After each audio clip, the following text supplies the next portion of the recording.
traction over the last couple of days as far as like AI researchers and everything like that. I've been asked a lot about this particular research paper, and then so I figured might as well talk about it and give my overall thoughts as to this research paper, and kind of like the background behind it. And then so that's kind of what this video is. So this research paper is large language models, emergent abilities are a mirage.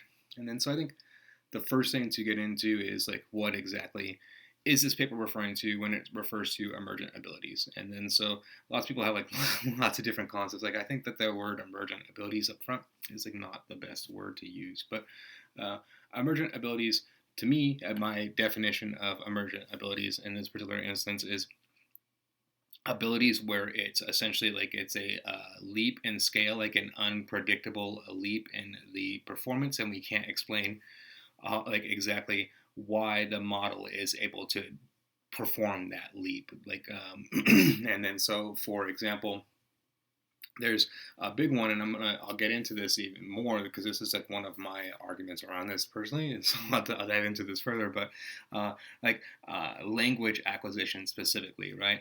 And then so that is like, let's say that you have and you train a model on, let's say, English, Spanish, and German, 3 languages, right?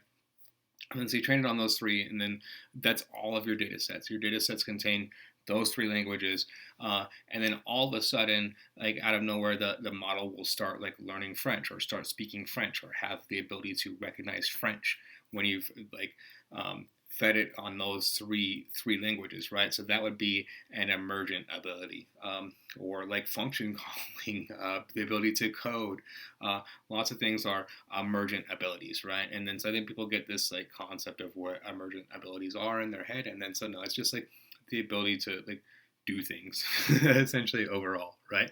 And then I think what it should be in this article, yes. So in this article, I think that they do this graph is a really good illustration of this, right? Because so this big bench, this gray graph that you're looking at here, like this, the original like emergent abilities paper, like 2 years ago, this is the graph. So they're using like this specific graph, and it shows like this is where like the emergent abilities graph comes from, right? And then so this split here, this is around like 500 million parameters is like kind of what that actually equals out to you mathematically if you mathematic it out, and then so or sorry, around 775 million parameters, and then so then you get like this massive leap in performance, right? But then what this article is showing, and what this latest research is showing, is it's not this like astronomical leap. It's not like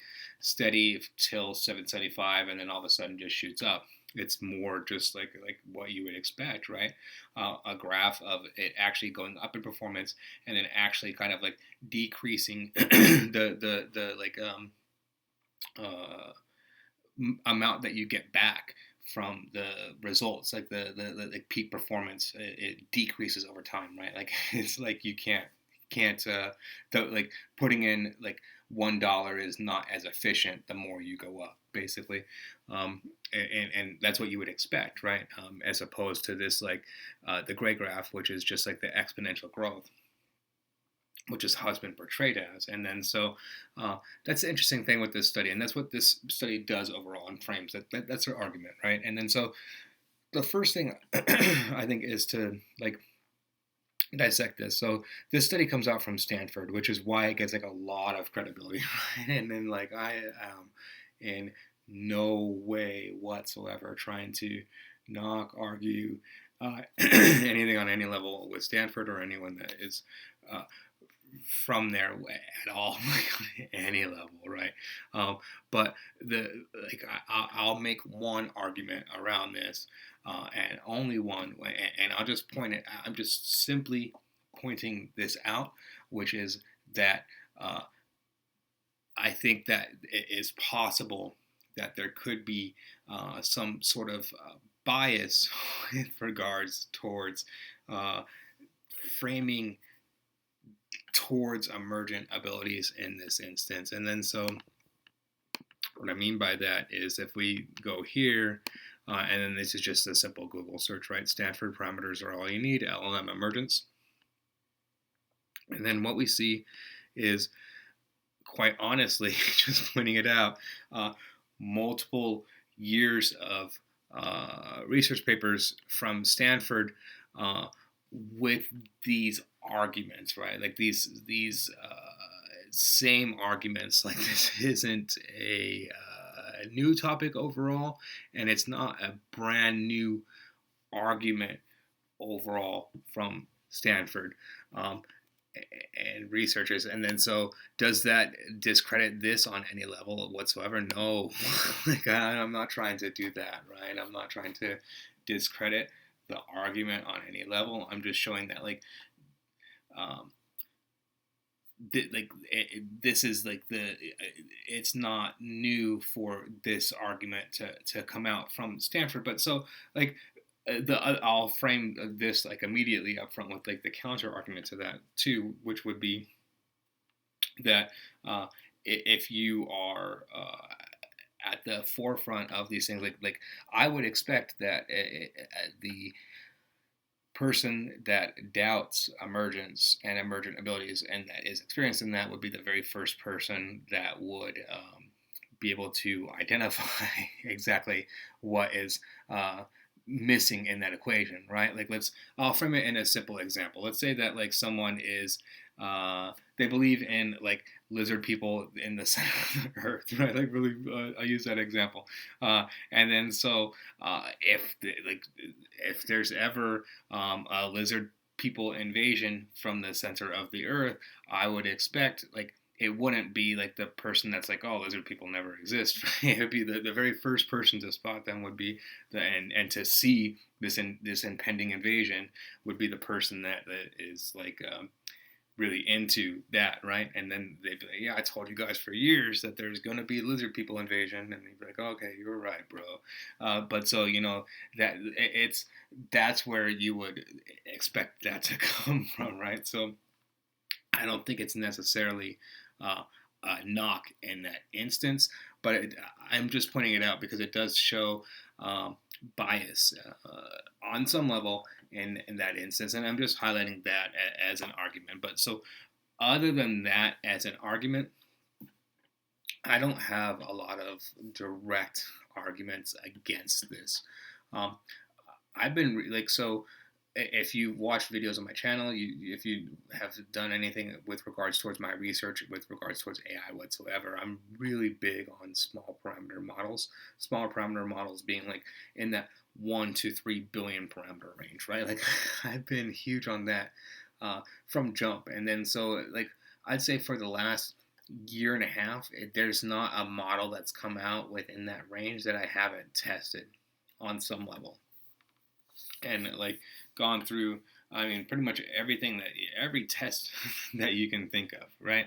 And what my kind of results have shown with that is backing up exactly what this is showing is that it scales on parameters, like, and it scales up, right? And it's like at this point, I 100% expect if it's a 500 million parameter model comes out and a 1.5 billion and then a 3 billion and a 7 billion and a 13 and a 33, I fully 100 expect it to look like that blue graph, right? Like it just like it's going to scale up on that, and it doesn't matter the architecture necessarily, the data that they're feeding it, etc. And like you can game the tests and on certain areas, and yes, like data does make a difference, architecture does make a difference in these things, right? But we're talking about single percentage differences as opposed to just the massive difference. It's like a horsepower in cars, right? Like I think that's a good example to frame this all around, right? So it's like think of it if this were cars, the analogy is that horsepower is all you need. That like you can invest in different areas of the car, like in more performance, like you can put like more weight on the back end and differentials, and I don't know, like people like whatever like you do to like soup up cars overall. But at the end of the day, if someone just has a bigger engine than you, then they would just outperform you all day long, and that's like not the case with cars as far as I know it overall, right? But just framing it in a world that that's how it was. That's what this data is like showing and proving is just pure horsepower, right?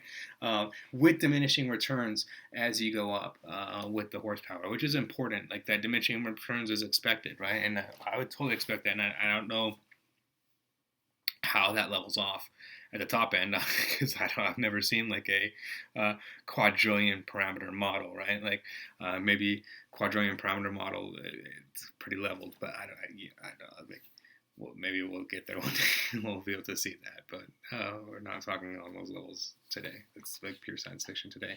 But so on that level, that with all of that said, that kind of puts me in the camp of 100% agreeing with this research, right? That I would say that if I ended the video here, the perspective, my overall perspective would be 100% that yes, emergent abilities are a mirage, but that's not my overall perspective. Like I think that emergent abilities are overstated. That's where my stance will lie on this, right? So I think that what they're showing with this is true, and I think it's interesting, right? That there's an argument to be made, and they're essentially like they put this gray graph in for a reason. I've looked at this gray graph like a lot of times, right? Because it's from the paper on 775 million parameters and up, essentially. So it's like a famous graph at this point. But so they are 100% reframing that. But what they don't disprove on any level with this type of research is exactly what I started this video off on, right? Which is that language argument. Like if you train the model on like 3 languages, and then all of a sudden it picks up and then it learns a 4th, and then it starts having that ability to learn that 4th, like that starting and that ability to do that starts there around that 775 million parameter range. Like and like under that it can't do it doesn't display those types of things, right? And then so that falls within the category of emergent abilities. And then so to me, if you're making the blanket statement, this is a blanket statement, right? Large language models emergent abilities are a mirage. Are they a mirage 100% across the board? No. Like that's not like you, because you still have properties that happen from the model that you can't attribute to anything else except for the fact that the model is actually learning, right? And so that's goes into emergent properties there. But so what you can say is that like is this big bench, like this gray graph, essentially to like anyone that is in the know with regards towards like AI research overall, and has like looked at this graph. Is the graph outdated, and like is that graph maybe disproven now at this point? Yeah, I think so. That's kind of like where it's a major win for this paper overall, and I would highlight that and point that out.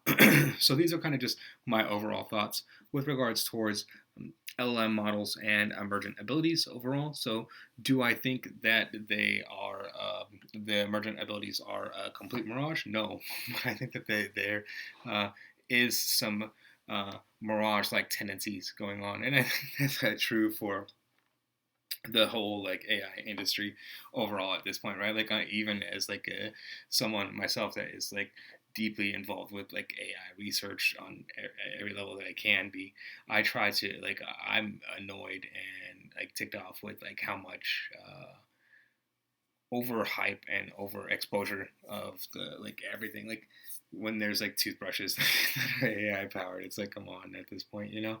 And then so I'm in that camp as well, and I understand that. And so to me, it's important to like have studies like this and to have people like this that are like 100% like let's keep the hype down and to be in that area. So this is good overall. I'll link to the Wired article here. I choose the Wired article because it has the description to it has like the original article links and then it's kind of like the best write-up of this article that I've seen personally. So just it's where and it's free, right? That's another thing too. Like, there's no paywall behind it. So those reasons, but you can go to the original research paper from the link here as well. And then if you like this type of content, please like and subscribe. Thank you very much.